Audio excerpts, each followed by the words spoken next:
So the visa interview, after months of hard work and hopefully achieving your dream admits, just one step remains before you can embark to the US and perhaps achieve your dreams. This is a stressful time, and in this video, I'm going to talk to you about the 5 most common reasons why a US F1 visa may get rejected. Again, don't treat this video negatively.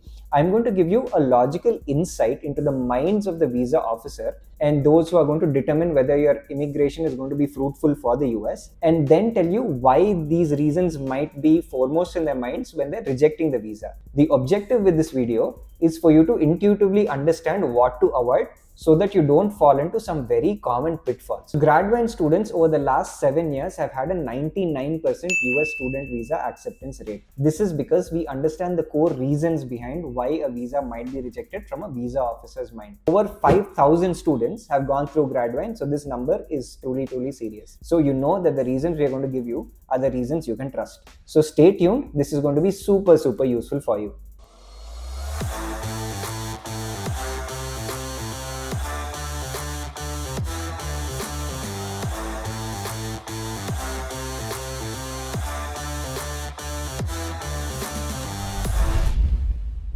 Reason number 1, the most common, which no one can argue against, and if you look at all of the visa rejection stories on Reddit and people saying, I don't know why my visa got rejected, well, this is the most common reason. Not going to lie to you, it is the reputation of the university that you're going to. Don't let anybody tell you otherwise. If you are going to a well-reputed university for a well-reputed program, the immigration officer is at ease already because they know that you will likely secure a job or build a career in the United States in a legitimate manner. Obviously, if you go to a well-reputed university for a good program, then the likelihood that you will secure a job is also high. And therefore, at that point in time, even if you use the OPT and work there in a job that benefits the US economy, they are not concerned. If you go to a poorly reputed university, then there are a few red flags that pop up. Number 1, they will assume that you will not be able to secure a job through traditional recruitment means, and therefore will try and stay back using loopholes in the immigration system or even settle down illegally. The entire F1 worker system and the OPT afterwards is with the intention that you contribute to the US economy. If you're going to a poorly reputed university and just going to use your OPT period to do some sort of menial jobs or join a job consultancy, they do not want to let you into the country. Therefore, the university that you go to becomes a very telling factor. Unfortunately, this is not something you can avoid because your university is decided. If you want to know if your university is good, bad, average or blacklisted, comment below and my team will reply. Reason number 2, unclear sources of funding.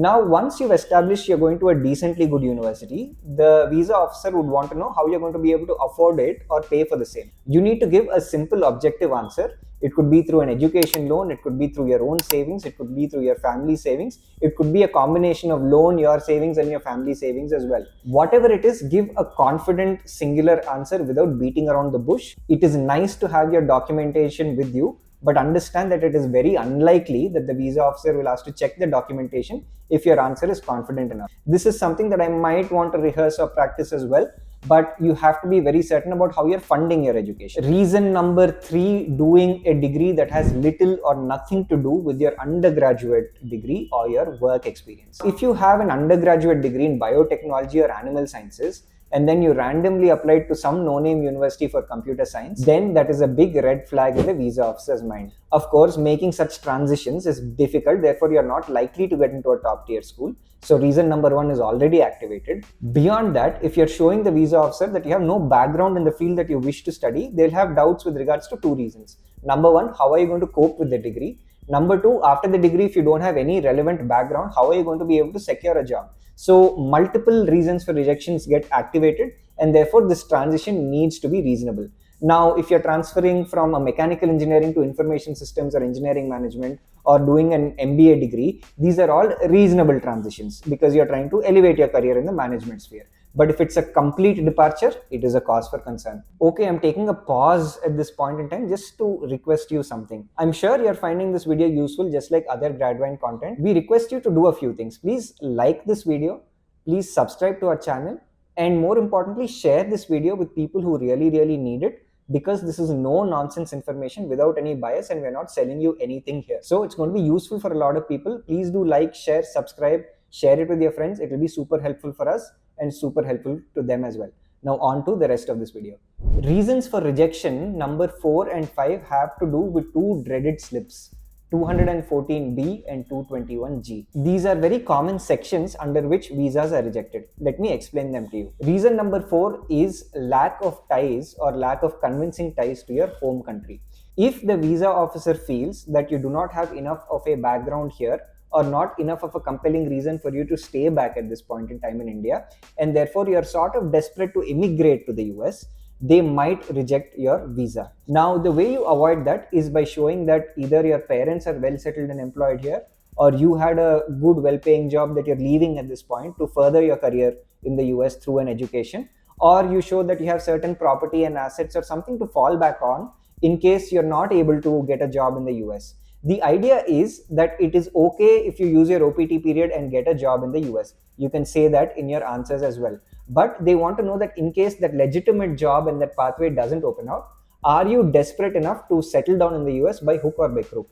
If you say that your parents are well settled here, or even if they've retired and they have good savings, or if you have assets, or you already had a decent enough career, or graduated from a good undergraduate institution here before going to the US, they will think that you're not desperate enough to immigrate. Therefore, you need to be able to prove that, again, through answers. If it comes to documentation, it's nice to have proofs of all of this, including maybe salary slips and a CA's evaluation.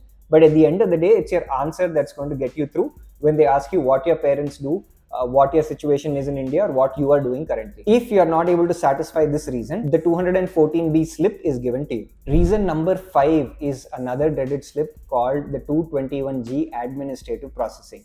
Now, this is a little vague because the technicality behind 221G is that the consular officers want to evaluate your profile and your documents and put it through some more scrutiny before making a decision. Now, this usually happens if you're applying to degrees that are deemed sensitive. In the past, we've seen aerospace degrees create that problem. We've seen cyber security degrees to a certain extent have that problem.